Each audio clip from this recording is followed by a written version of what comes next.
สบายดีเนาะทุกคนมื้อนี้แม่นเฮาสิมาทำงานนอกเนาะที่จริงอ่ะหน่วยงานของเฮาทุกคนนี่มันทำงานนอกได้ทุกคนมื้อนี้นะมื้อนี้เป็นมื้อหยุดแต่พวก2คนนี่แหละทุกคนพาข่อยมาขอมาทำงานนอกอันที่จริงหน่วยงานของข่อยดอกก็เลยทานคนมาให้กินก็ทุกคนบ่เลยสวนคักอยู่ที่ว่านั่นเขารู้ว่าเขาเสียเดินอย่างสวนนี่งานมาซอยพวกสองคนนี่นะทุกคน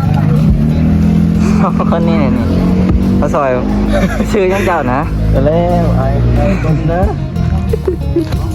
ไอ้คนนะทำงานหนูอายคนนะเพิ่นมาทำงานนอกก็ได้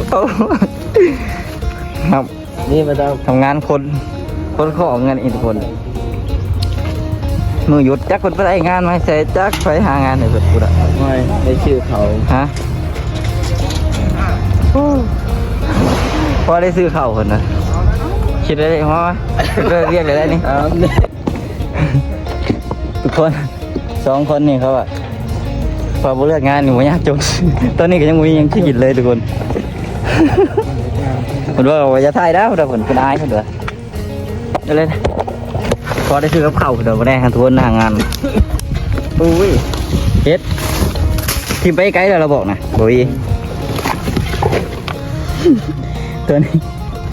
นี้แหงจนก็เก่าสิบุยได้จักคนไปหูจักกับเราเลยทุกคนวันนี้สวนบรรยากาศพอดีเลยงานเขาจะว่านี่ไหมงานกรุงเทพแต่ว่าเมื่อวานงานของพวกเขาคนมาซื้อบังหุ่งเลยได้งานนะทุกคนโอ้เขียงฟักลับได้ยุ่น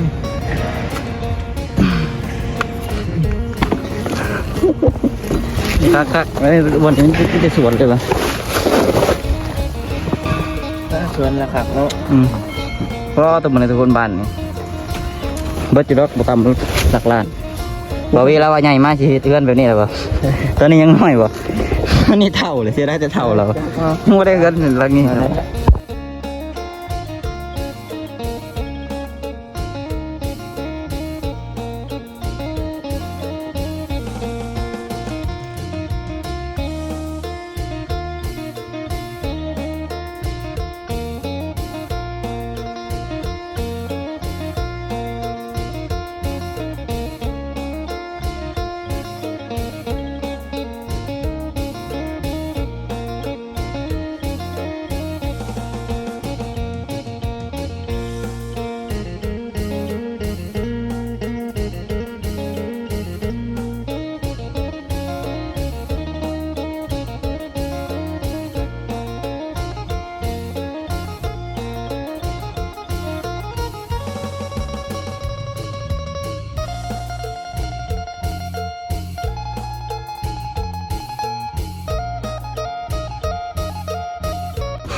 เป็นไงสภาพเคยอยู่งานห้องแอร์มาอยู่แบบนี้นะคักอยู่วะนะคักวะเพราะนี่เขาจะเก็บเอาหมดเลยทุกคนไม่สะอาดเลยนะตะบวนเนาะม้วนคักวะรับงานก็วันนี้ทุกคนบรรยากาศโคตรดีนั่งกับคนที่ตกเลยครับนี่เขาเห็นงานเลยเสียงดังไงโอเคทุกคนตอนนี้แมนเขาก็ขัดที่ท้ายไลฟ์ก็ไม่ได้นอนเดี๋ยวเขาว่าบุเหตุงานตอนนี้เขากำลังกลับไปห้องกันทุกคนขากแห้งเลยว่ะวันนี้นี่ก็จะเป็นส่วนเขาไม่ได้ไงทุกคนแต่อันที่จริงแล้วมันไม่เป็นงานของพวกเขาหรอกทุกคนอันนี้นะแต่ว่านี่ปุรีคนมาซื้อมาหุ่งบอกหรือว่าคนนี้บอกแล้วก็เลยหูจักกับเราเลยเราก็เลยใส่เห็นมาทำงานน้อยเดียวแป๊บเดียวทุกคนเห็นงานบอกว่าสมมุติทุกคนเลยค่าแรงบอกเราเป็นความลับพอได้ซื้อข้าวกับน้ำเนาะสำหรับคลิปนี้กับวุ้ยยังไรไฟหมักกะสามารถกดไลค์กดแชร์ฝากกดติดตามห้องนี้ทุกคนถ่ายคลิปแบบนี้ไปก่อนเด้อทุกคนเด้อเพราะว่าอยู่ไทยมันมุ้ยบ่อนไปถ่ายเอาอย่างทุกคนเหตุการณ์แบบนี้แหละทุกคน